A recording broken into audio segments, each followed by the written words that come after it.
বাংলা টেলিভিশনের প্রথম সারির নায়িকাদের মধ্যে অন্যতম টেলি অভিনেত্রী তন্বী লাহা রায়।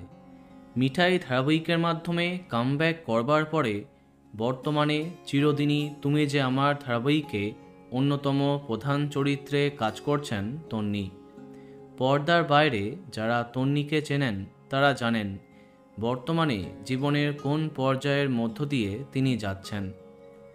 আজ থেকে ঠিক 1 বছর আগে তন্বী হারিয়েছিলেন তার জীবনের সবচেয়ে কাছের প্রিয়জন তার মাকে।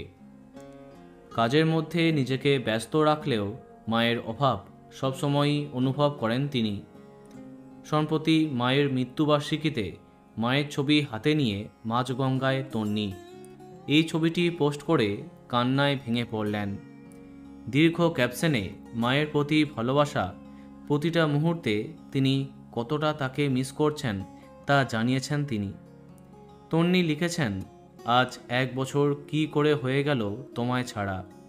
এখনও রোজ ভাবি, সকালে ঘুম থেকে তুলে দেবে, ফোন করবে বারবার, কখন ফিরবি, জল খা, টিফিন করেছিস, প্যাক আপ হয়নি এখনও, ফেরার সময় কি বিরিয়ানি আনবি। এরপরে তার মাকে নিয়ে অনেক টুকরো টুকরো স্মৃতি ভাগ করে নিয়েছেন তন্বী। মাকে হারিয়ে আজ তিনি সত্যিই বড় অসহায়।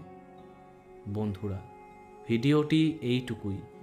বাংলা বিনোদনের অন্যান্য আরও খবর পেতে সাবস্ক্রাইব কারেন্ট পজ।